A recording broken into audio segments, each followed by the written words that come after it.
Bismillahirrahmanirrahim. Assalamualaikum warahmatullahi wabarakatuh.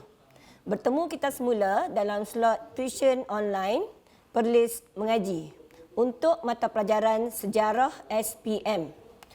Cikgu Puan Suraya binti Abdul Rahim pada malam ini akan membincangkan slot yang seterusnya, tajuk yang seterusnya, iaitu Sejarah Kertas 3, dan slot yang kedua ialah kemahiran menjawab soalan kebat atau kemahiran berfikir aras tinggi dalam mata pelajaran sejarah.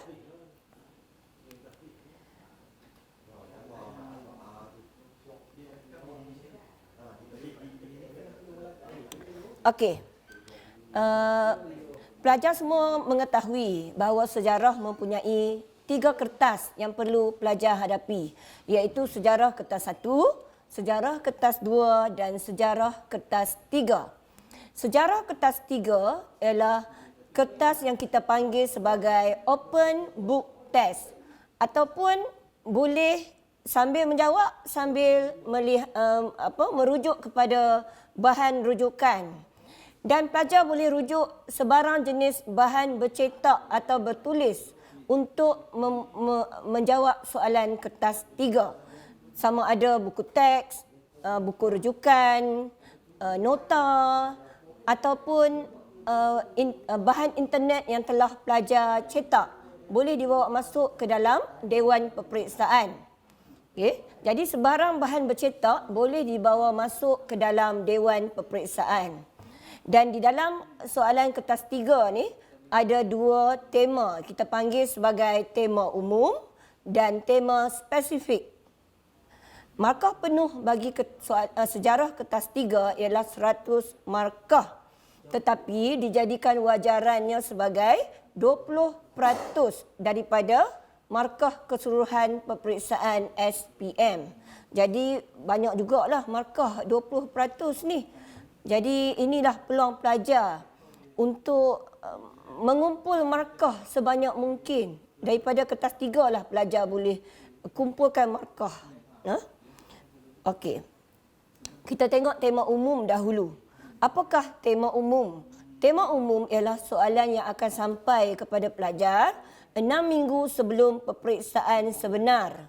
Jadi, pelajar apabila mendapat tema umum tu 6 minggu sebelum peperiksaan SPM, pelajar perlu faham dulu maksud tema umum yang sampai tu.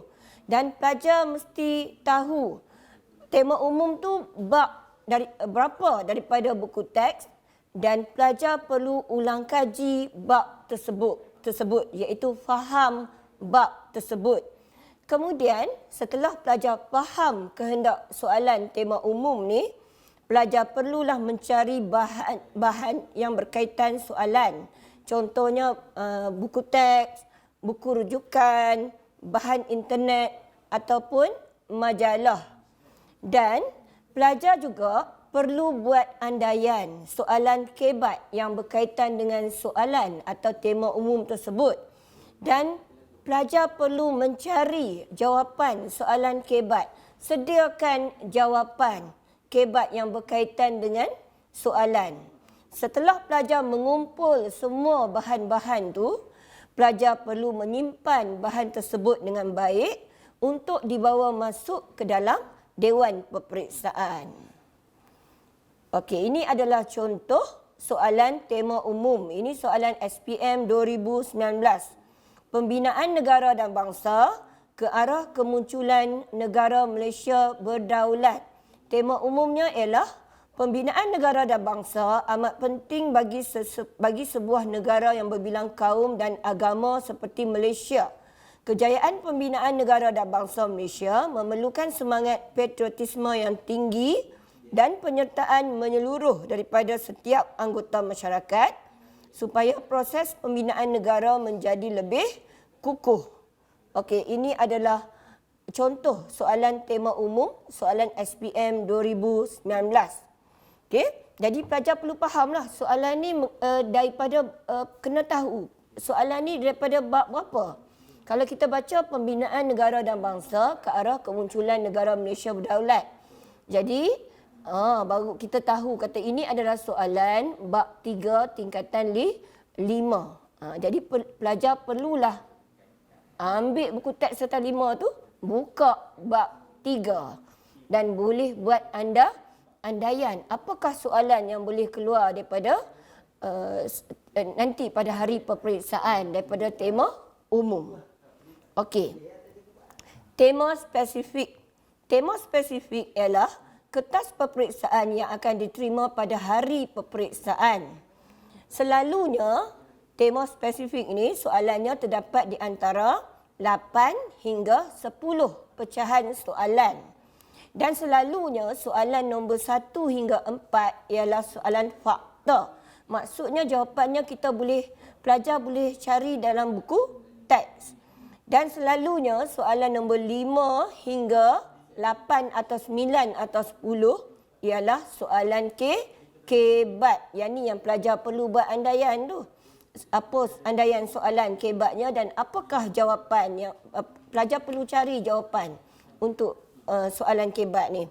Dan selalunya soalan kedua yang terakhir ialah soalan yang meminta pelajar mencari iktibar ataupun nilai murni ataupun unsur patriotisme, selalunya 10 markah. Dan soalan yang terakhir ialah soalan rumusan, iaitu 5 markah. Selalunya soalan nombor 1, 2, 3, 4 dan 2 soalan terakhir tu selalunya kita boleh agak dah soalannya. Soalan 1, 2, 3, 4 tu macam kita boleh agak daripada buku teks lah. Dan soalan yang 2 yang terakhir tu selalunya kita boleh buat andaian dah apakah soalannya. Okey. Ini adalah contoh tema spesifik soalan SPM 2019. Nombor 1, jelaskan konsep negara dan bangsa, 5 markah. Nombor 2, jelaskan ciri-ciri negara dan bangsa, 10 markah. Ini pun ada dalam buku teks. Nombor 3, buktikan bahawa Kesultanan Melayu Melaka sebagai asas pembinaan negara dan bangsa Malaysia, 10 markah. Ini pun jawapannya terdapat dalam buku teks. Nombor 4, terangkan cara pembentukan negara bangsa Itali, 10 markah. Negara bangsa Jerman, 6 markah. Negara bangsa Madinah, 4 markah. Yang ini pun jawapannya daripada buku teks. Jadi pelajar tengok soalan nombor 1 sampai 4.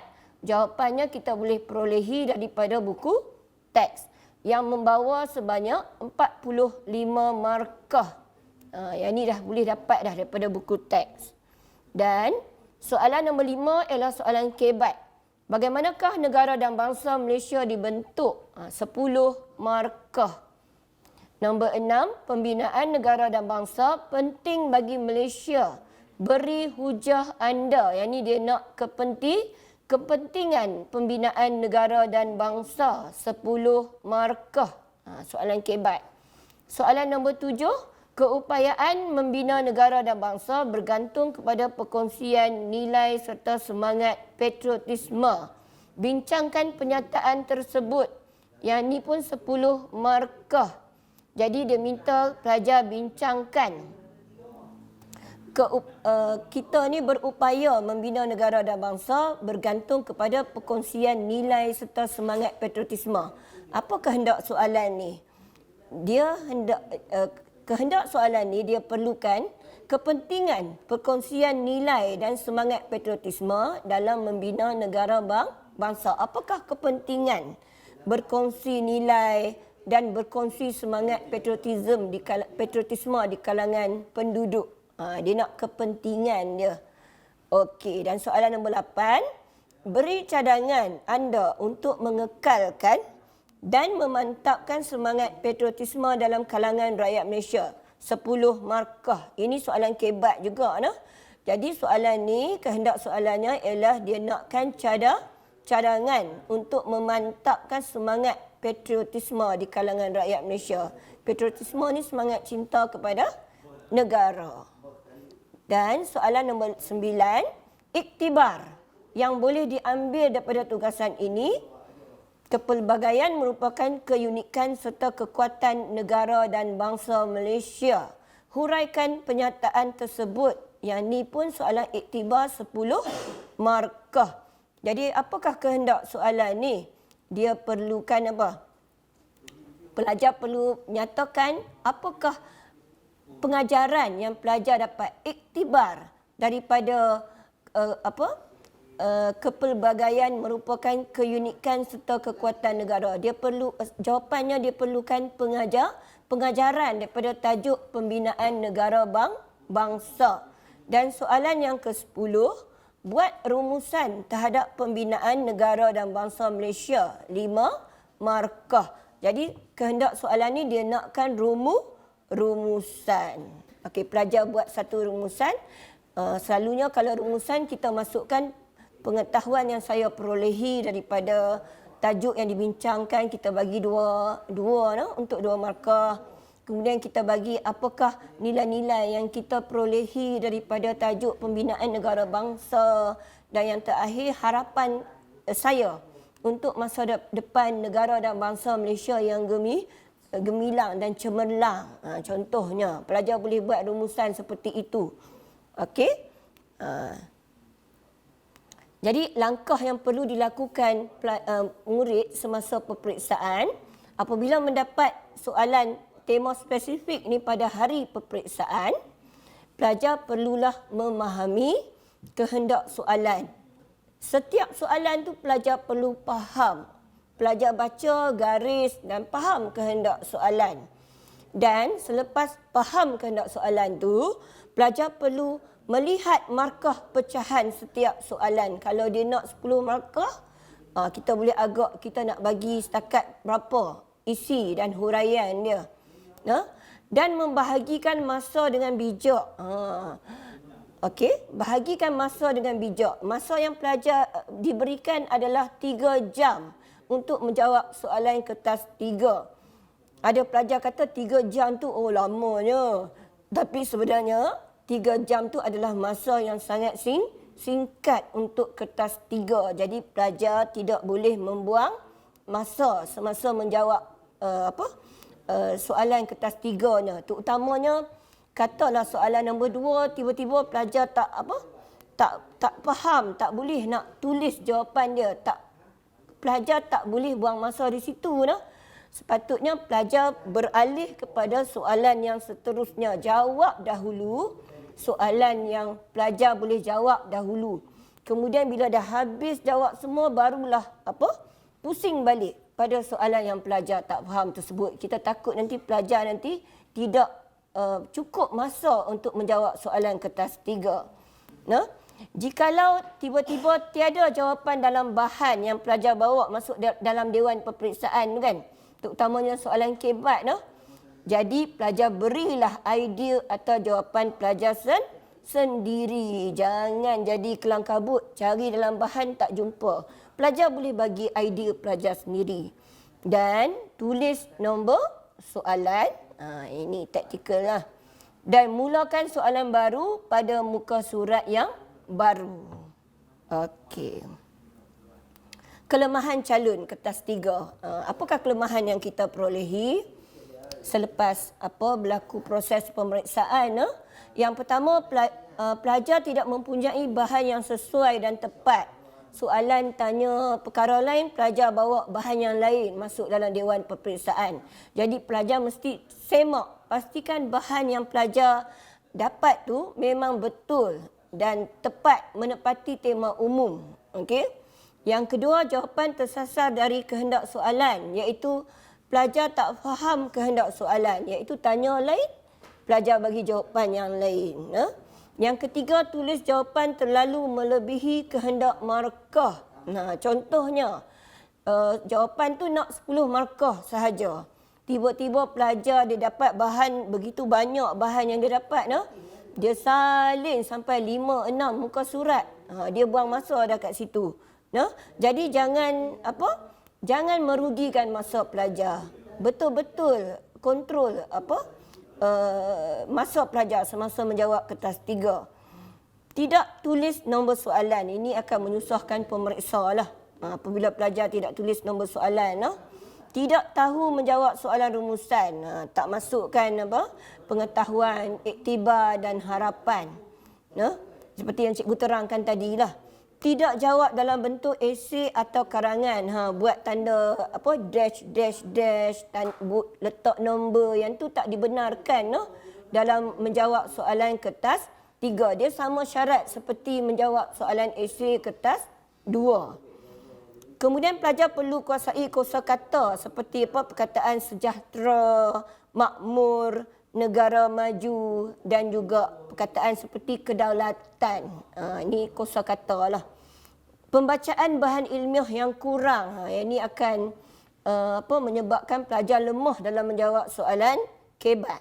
Dan pelajar tidak mesra dengan bahan. Maksudnya bahan dia banyak bahan dia, tapi sebelum nak masuk dewan peperiksaan tu, dia tak baca dahulu, dia tak faham dahulu bahan-bahan yang dia dapat tu. Jadi dia tidak mesra dengan bahan. Jadi bila masuk dalam dewan peperiksaan, ini akan menyusahkan pelajar untuk mencari jawapan lah, sebab dia tidak biasa dengan bahan.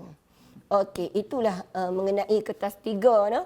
Jadi cikgu berharap pelajar akan memberi fokus kepada kertas 3 sebab kertas 3 lah yang akan membantu pelajar untuk menambah markah dan menaikkan grade pelajar dalam peperiksaan SPM nanti. Okey, kita terus kepada bahagian yang kedua, iaitu kemahiran berfikir aras tinggi dalam mata pelajaran sejarah. Okey. Mengikut analisis soalan kebat dalam mata pelajaran sejarah, ini ikut tahun 2017, 2018, 2019. Kalau 2017, 12 markah adalah soalan kebat daripada 40 markah. Soalan esei 80 markah daripada 140 markah. Ini 2017. Kertas 3 55 markah daripada 100. 2018, soalan struktur 40 markah penuh, 13 markah ialah soalan kebat, esei 64 markah daripada 140 adalah soalan kebat. Dan kertas 3 pun sama, 55 markah daripada 100. Dan 2019, soalan kebat berjumlah 13 markah daripada 40 markah. Soalan esei 64 markah kebat daripada 140 markah. Dan kertas 3, 55 markah daripada 100 markah. Jadi pelajar nampak tak, kata soalan kebat ni markahnya sangat banyak dalam soalan sejarah SPM. Jadi pelajar perlulah menguasai kemahiran menjawab soalan kebat. Jangan sia-siakan peluang ni untuk mendapatkan markah. Okey, bagaimana hendak menjawab soalan kebat dengan baik? Okey. Yang pertama, pelajar perlu mempunyai pengetahuan am. Macam mana kita nak dapat pengetahuan yang sangat luas ni? Iaitu melalui banyak pembacaan, pemerhatian dan juga perbincangan dengan rakan-rakan, dengan guru, dengan ibu bapa, dengan masyarakat sekeliling. Okay? Kemudian banyakkan membuat latihan soalan kebat. Banyakkan latihan. Biasakan diri dengan soalan, bentuk-bentuk soalan kebat. Biasakan menulis panjang-panjang. Sebab apa cikgu minta pelajar tulis panjang-panjang? Sebab bila kita tulis panjang, lagi banyak peluang kita untuk mendapat markah. Lagi banyak idea yang kita keluarkan. Okay? Kemudian membuat rangka jawapan. Nak jawab soalan kebat pun macam soalan kertas 2 yang sebelum ni, pelajar juga perlu buat rangka jawapan. Dan apabila menjawab soalan kebat, pelajar perlu merujuk kepada kehendak markah. Tengok markah. Kalau 8 markah, nak bagi berapa? Nak bagi 8, 9, 10. Jangan 8 markah pelajar bagi 1, 2 saja. Ini tidak mencukupi. Okey. Contoh rangka jawapan kebat. Dia sama seperti menjawab soalan esei. Soalan sejarah kertas 2, esei. Iaitu cara pertama, fakta, campur fakta. Ataupun fakta, campur huraian, campur contoh. Ataupun fakta, campur huraian, campur huraian. No? Itu dia. Dia kaedah dia sama seperti menjawab soalan sejarah kertas dua. Okey, ini contoh rangka jawapan. Katalah soalan kebat tu 8 markah. Jadi fakta campur fakta atau huraian, campur fakta huraian atau contoh. Ini perenggan yang pertama. Perenggan yang kedua ulang balik. Fakta campur fakta atau huraian, campur fakta huraian atau contoh. Buat pula perenggan ketiga. Sebab apa cikgu galakkan 3 perenggan?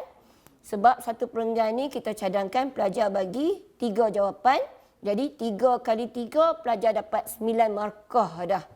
Bila dapat 9, insya-Allah lah boleh dapat markah penuh. Okey? Kalau nak tambah satu lagi pun boleh. Jadikan 4 perenggan untuk menjawab soalan kebat. Okey. Kedudukan soalan kebat dalam soalan SPM struktur. Dalam soalan SPM iaitu soalan struktur, di bahagian manakah soalan kebat ni berada? Selalunya dia berada di bahagian soalan B, C atau D.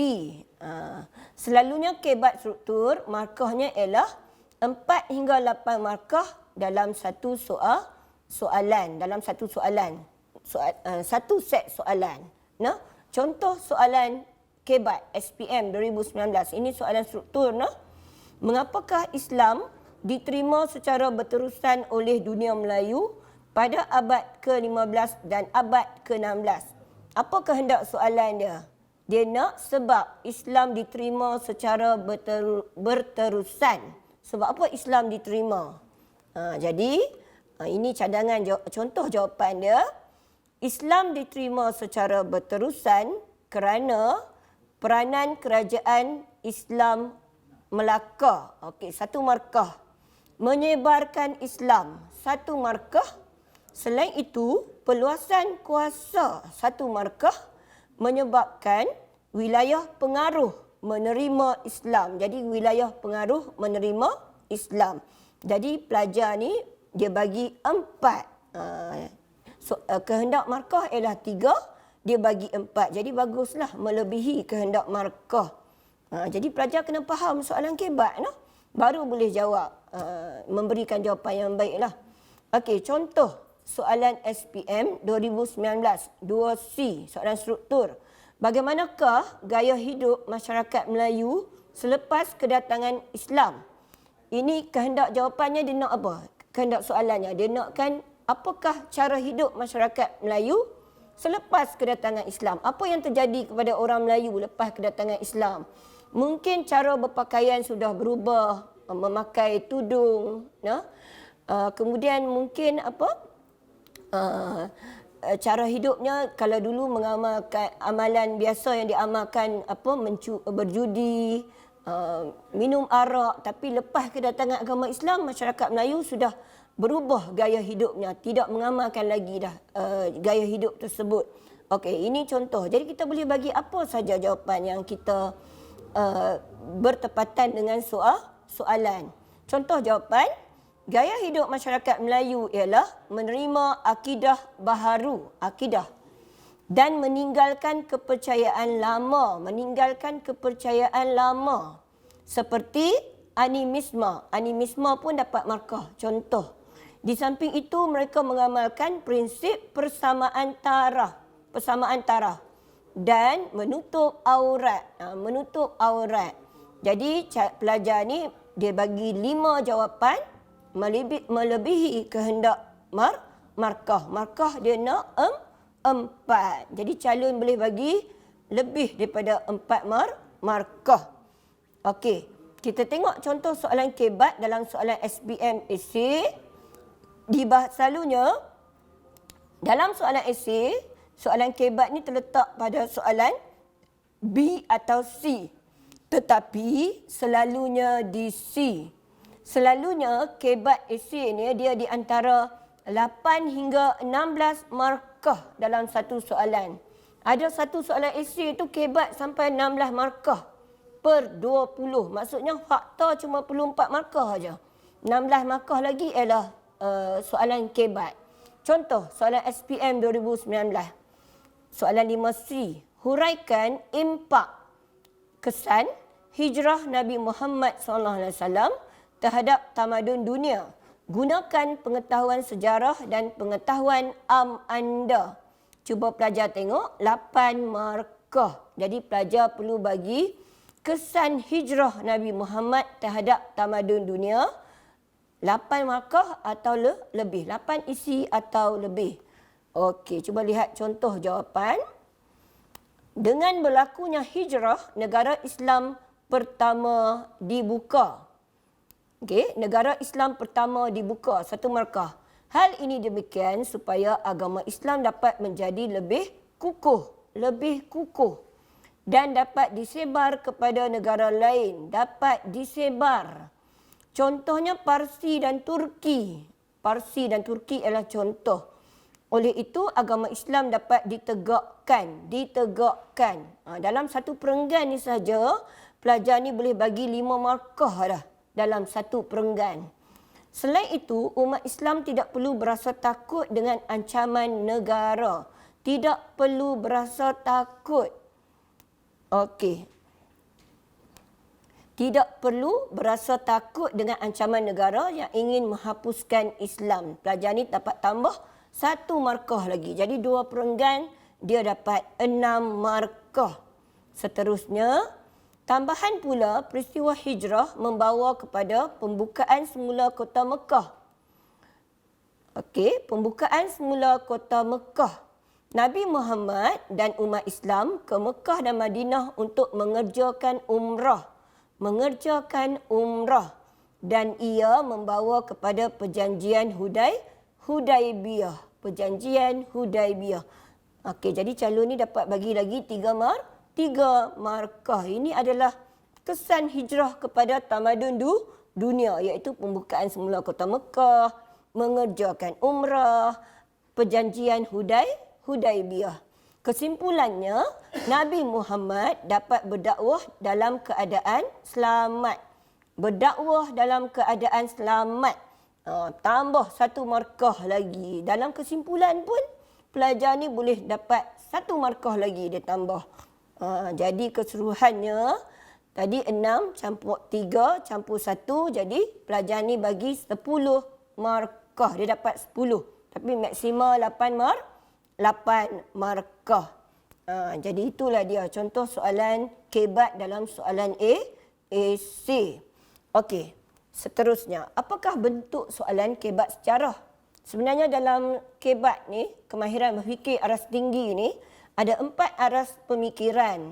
Soalan dibentuk berasaskan 4 aras pemikiran. Yang pertama, aras mengaplikasi. Contohnya, aplikasi ni saya boleh gunakan pengetahuan sedia ada dalam keadaan yang baru. Maksudnya pelajar dah ada pengetahuan dah. Dia gunakan dalam keadaan yang baru. Menganalisis, saya boleh mengekstrak keluar idea-idea penting. Dia boleh keluarkan idea-idea penting. Faktor ke, kesan ke, ciri-ciri ke. Kemudian aras yang ketiga ialah menilai. Saya boleh membuat beberapa pertimbangan dan keputusan. Pelajar boleh buat pertimbangan atau keputusan mengenai sesuatu perkara. Dan aras mencipta. Ini aras yang paling tingginya dalam kebat, iaitu saya boleh memikirkan idea-idea baru dan cara baru untuk gunakan maklumat. Pelajar boleh keluarkan idea baru, beri cadangan, buat ramalan. Okey, ini aras mencipta. Jadi inilah 4 bentuk soalan yang terdapat dalam soalan kebat sejarah. Okey, aras mengaplikasi. Contoh soalan dia, SPM 2019, soalan 4C. Mengapakah British tidak menyerahkan kuasa eksekutif atau kuasa pentadbiran kepada rakyat tempatan Tanah Melayu? Berikan penjelasan berdasarkan pengetahuan sejarah anda.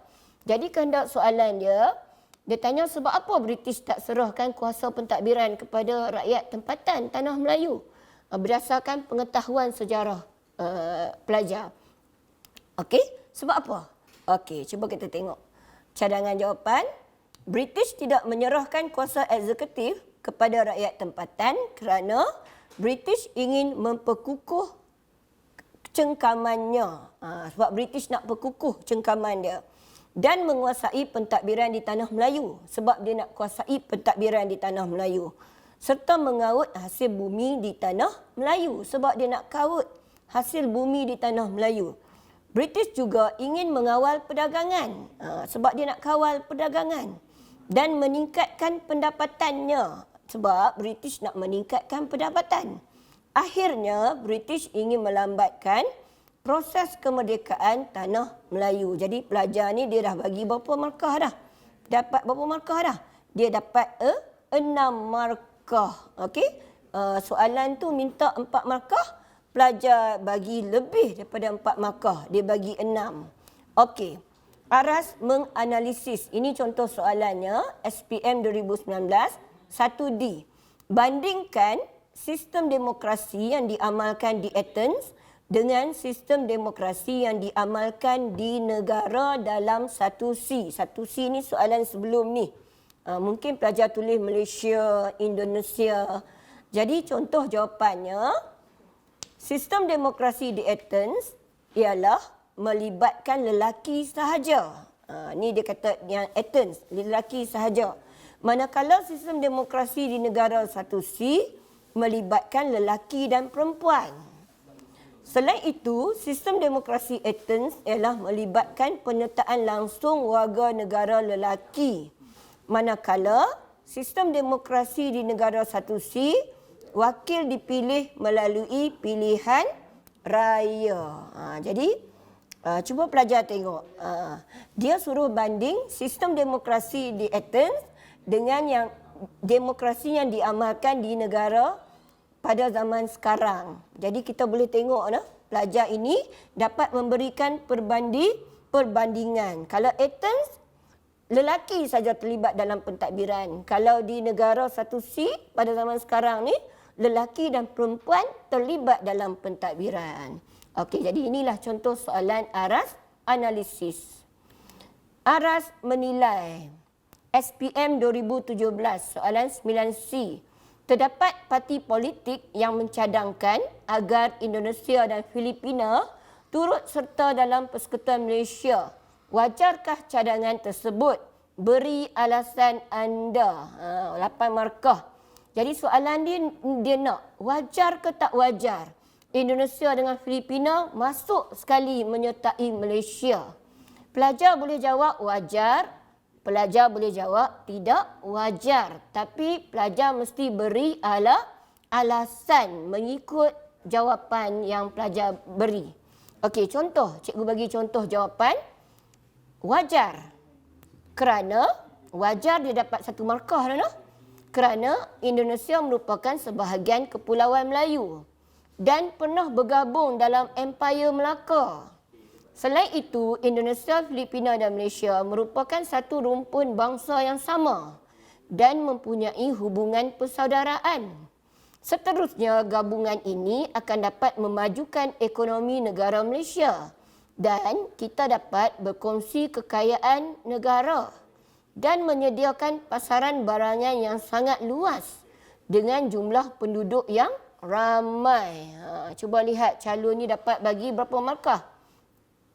9. Dia dapat bagi 9 markah. Jadi dia melebihi kehendak markah. Begitu juga kalau calon ni pilih nak tulis tidak wajar.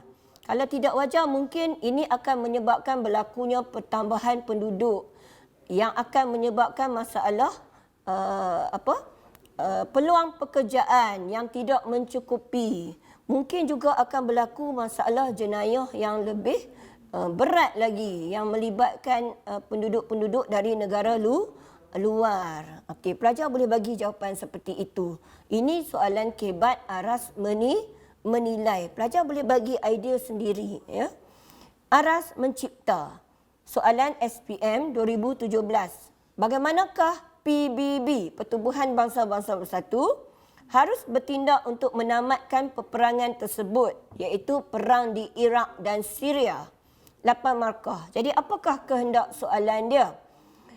Soalan ni dia nak apakah cara bagi cadangan kepada bagaimana PBB harus bertindak untuk menamatkan peperangan. Macam mana cara PBB boleh bertindak menamatkan peperangan? Okey, ini contoh jawapan. PBB harus menjadi orang tengah. Orang tengah. Dan menggunakan kuasa untuk mendesak kuasa besar supaya jangan campur tangan di negara lain.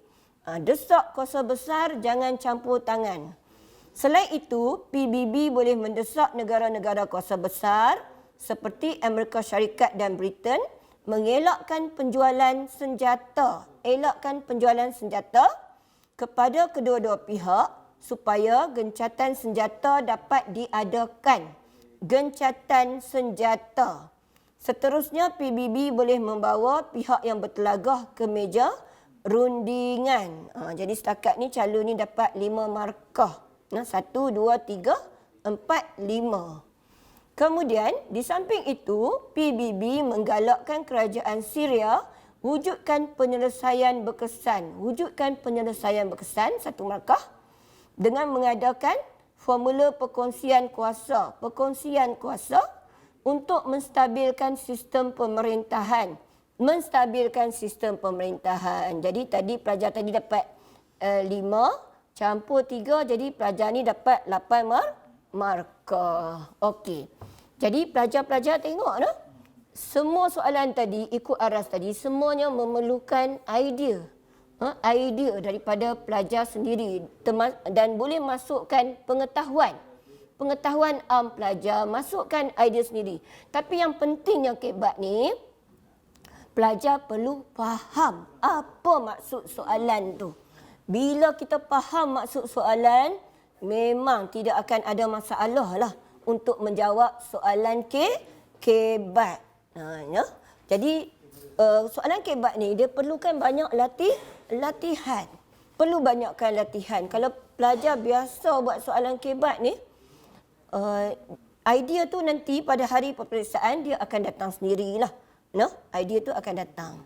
Okey, ini contoh soalan kebat. Soalan 1C SPM 2010. Pada pandangan anda, mengapakah kawasan sekitar lembah sungai X dan Y, sebenarnya ada peta soalan ni, okey, menjadi tumpuan tamadun awal manusia. Dia soalan ni, kehendak soalannya ialah dia tanya sebab apa lembah sungai menjadi tumpuan tamadun awal manusia. 3 markah. Ini soalan struktur. Pelajar rasa sebab apa penduduk tamadun awal suka tinggal di lembah sungai. Di lembah sungai itu ada apa? Di lembah sungai ada tanah yang subur. Di lembah sungai ada apa? Kemudahan mendapatkan bekalan makanan seperti ikan. Kemudian boleh bercucuk tanam, menjalankan pertanian. Kemudian di lembah sungai tanahnya sangat subur. Di lembah sungai boleh menjalankan apa? Boleh buat sistem pengangkutan dan perhubungan. Jadi ini di antara jawapan-jawapannya daripada pemikiran pelajar sendiri. Dan juga buku teks. Dalam buku teks pun ada juga jawapan ni. Okey, soalan seterusnya. Sejarah telah membuktikan betapa pentingnya sungai dalam kehidupan manusia. Bagaimanakah kita harus memelihara sungai supaya keselesaan hidup manusia terjamin? Dia tanya soalannya, bagaimana cara nak pelihara sungai? Soalan jawapannya, dia perlukan 3 markah.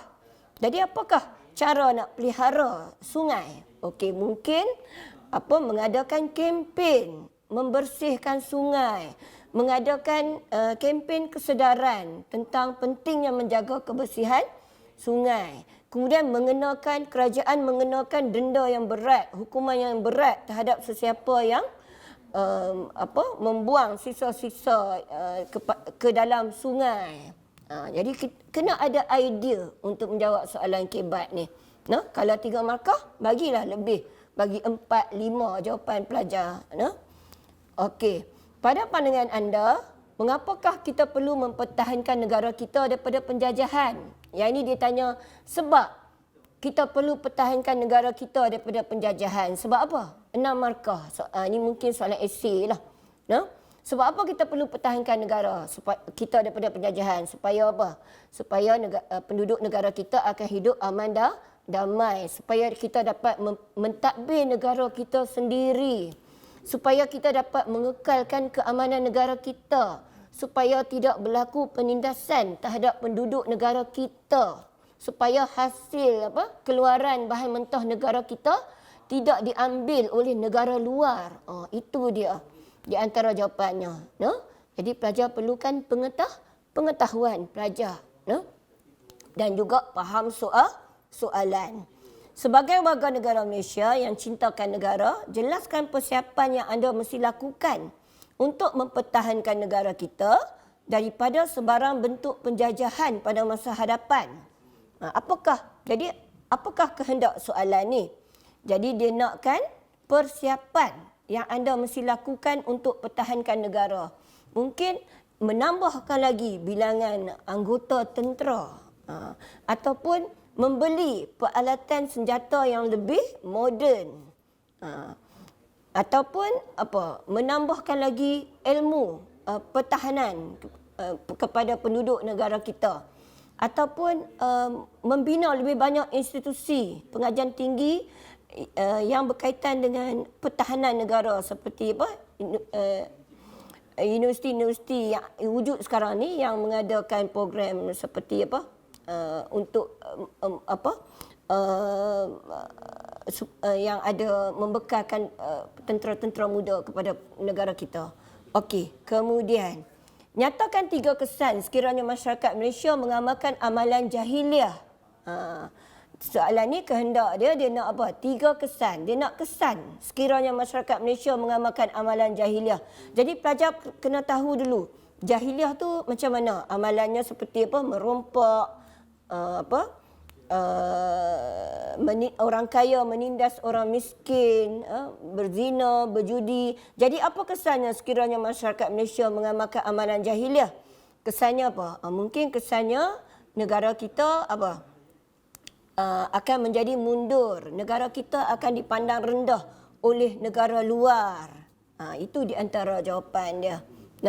Cadangkan 3 langkah yang berkesan untuk membasmi sifat jahiliah dalam kalangan masyarakat moden pada hari ini. Jadi soalan ni dia perlukan langkah. Dia perlukan cadangan langkah untuk basmi sifat jahiliah. Okey, seterusnya Malaysia mengamalkan sistem pemerintahan demokrasi berparlimen dan raja berperlembagaan. Mengapakah sistem tersebut sesuai dilaksanakan di negara kita? Berikan penjelasan anda. Jadi kehendak soalan ni dia nak kepentingan sistem pemerintahan demokrasi berparlimen dan raja berperlembagaan. Sebab apa sistem tu perlu dilaksanakan? Mungkin untuk menjaga keamanan negara kita, nak mengekalkan kedaulatan negara kita. Soalan seterusnya, adakah kemajuan sektor perindustrian menjadi syarat untuk menjadi negara maju? Berikan pendapat anda. Ini dia tanya. Ini aras menilai. Adakah anda bersetuju sektor perindustrian menjadi syarat untuk menjadi negara maju? Kalau bersetuju, kena bagi sebab. Kalau tak bersetuju, mungkin ada sektor lain lagi yang lebih berkepentingan untuk menjadikan negara kita maju. Soalan SPM 2016. Ini soalan esei. Cikgu rasa rugi kalau pelajar tak jawab soalan ni. Mengapakah tamadun awal bermula di lembah sungai? Dia nak 8 markah. Memang sangat mudahlah soalan ni. Tanah subur, boleh bercucuk tanam, boleh mendapatkan hasil makanan, boleh menjalankan boleh pengangkutan akan menjadi lebih mudah dengan menggunakan sungai. Itulah contoh soalan KBAT SPM 2016. Ini dia. Pertempatan kekal, bahasa dan tulisan. Maklumat berikut adalah ciri tamadun. Sejauh manakah ciri tersebut mempengaruhi perkembangan tamadun awal manusia? Sejauh manakah maksudnya ialah bagaimana? Bagaimana pertempatan kekal mempengaruhi perkembangan tamadun awal manusia, menjadikan manusia itu maju. Jadi pertempatan kekal menyebabkan apa? Manusia boleh hidup secara kekal di satu tempat. Apa akan jadi? Manusia boleh bercucuk tanam dan menjalankan kegiatan ekonomi.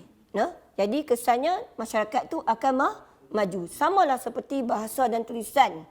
Sejauh manakah bahasa dan tulisan memajukan kehidupan manusia?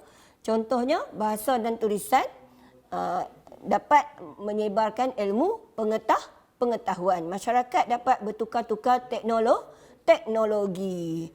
Jadi cikgu cadangkan kalau soalan begini, kalau 8 markah, pelajar bagilah pertempatan kekal ni 4 markah, bahasa dan tulisan 4 markah. Atau nak bagi lebih pun lagi bagus.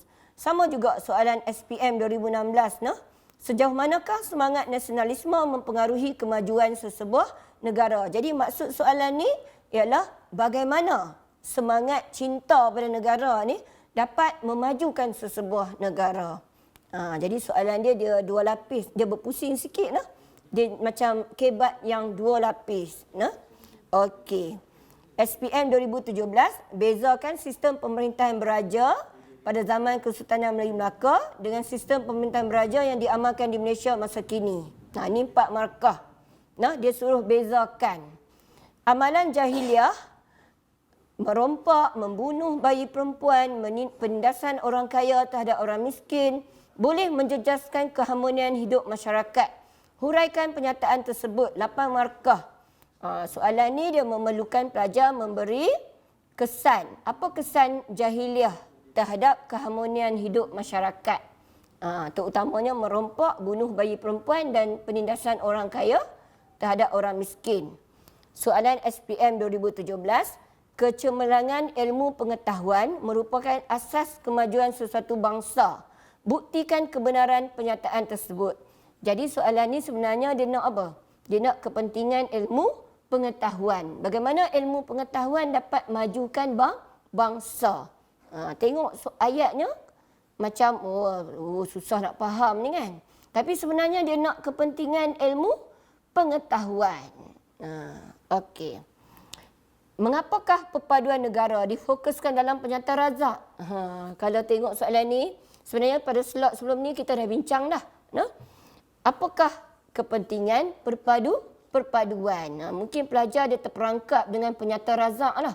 Sebenarnya soalan ni dia nak kepentingan perpaduan. Jadi pelajar perlu nyatakan apakah kepentingan perpaduan. Sebab apa pernyataan razak fokus kepada perpaduan.